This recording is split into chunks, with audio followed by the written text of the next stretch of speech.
erupted, the Afar's camels and goats were swallowed by huge flame sand ash.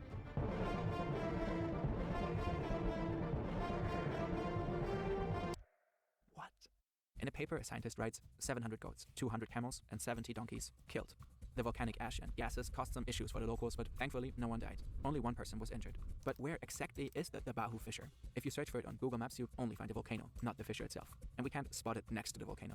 So we look for a new expert who has visited the Afar region and find Dr. Derek Kier. He's an associate professor in earth science at the University of Southampton and has a really cool profile picture on his Twitter. Geologists really be flexing those lava pics. And this time, we are lucky. He agrees to talk to us. Dr. Kier visited the Afar region about 20 times already. It's basically positioned just north of Dabahu, or northeast of Dabahu, between Dabahu volcano and another volcano called Gabho. It's more or less directly in between the two. I think Gabho is about, 10 or 20 kilometers north of Dabahu. So the vent site is about 5 or 10 kilometers north of Dabahu. And I suppose in the literature, the vent is called Daure. It's the name that's been used for the specific vent, because that's the name that the local people use for the area. All right, such a big rift might be recognizable on satellite imagery. On Google Maps, we only see clouds, so let's try to find it on Google Earth instead. Ethiopia is huge. It's 5 times bigger than the UK, or about the size of Texas and California combined for our American audience. Okay, here's the Dabahu volcano. A little more north. Got it. Just to watch it on Google Earth, ain't it? We want to know more about this eruption and the opening of the vent fissure, and we kind of want to see it in real life. So we search for ways to visit it. But it isn't exactly a walk in the park. It's in the middle of an active volcano territory. After a while, we come across action tours who offer a trip to the Dabahu fissure. Okay, but who could fly to Ethiopia for us and go to this place? Naturally, as YouTubers, we never really leave our mom's basements. So enter Vali.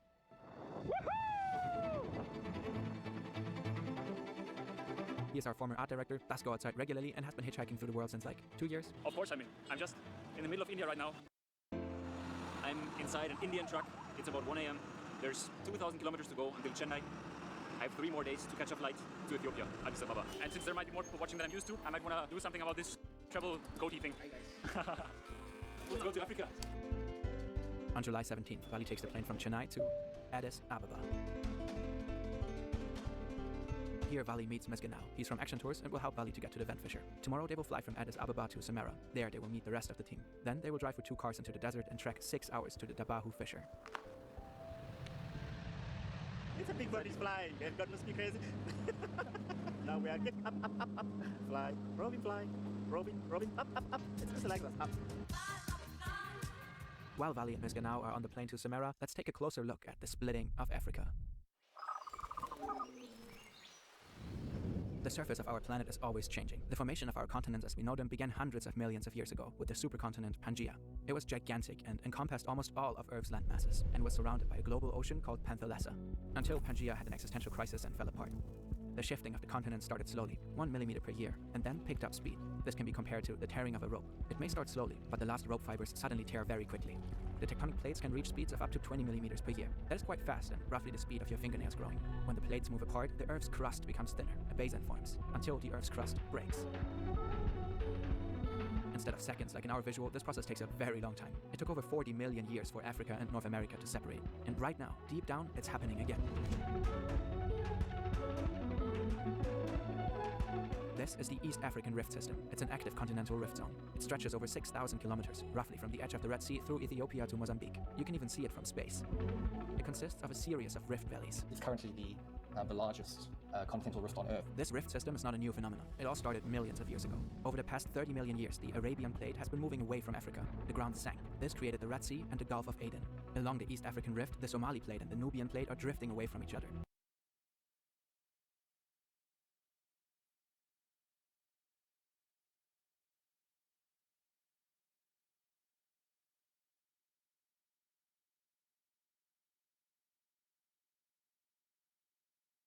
Where the tectonic plates move apart, rift valleys form. From the Red Sea, the rifting extends southward. Here, the East African Rift System splits into 2 branches, an eastern and a western branch. There's the eastern rift that runs more or less through central Kenya, and then the western rift is sort of running more or less on the border of several countries like Rwanda, Burundi, Uganda, and then a major part of that western part of the rift runs basically right through the border of Tanzania and the Congo, the Democratic Republic of Congo, and then between Tanzania and Zambia. And then it sort of becomes one single rift again when you get down to roughly Malawi. The rift sort of goes through Malawi and then into countries like Mozambique and Botswana. The rifting process also created 3 microplates, the Victoria Plate, the Rovuma Plate, and the Luando Plate. Along the rifts is a lot of volcanic activity. These forces are immensely powerful. They once formed Mount Kilimanjaro.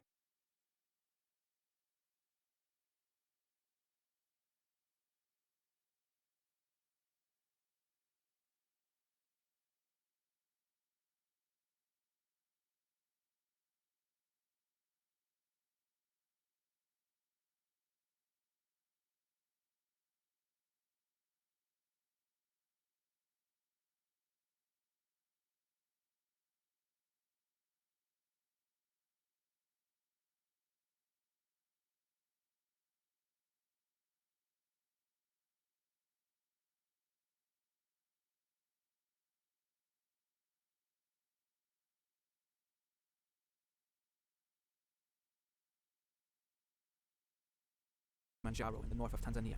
Today, it is the highest mountain in Africa.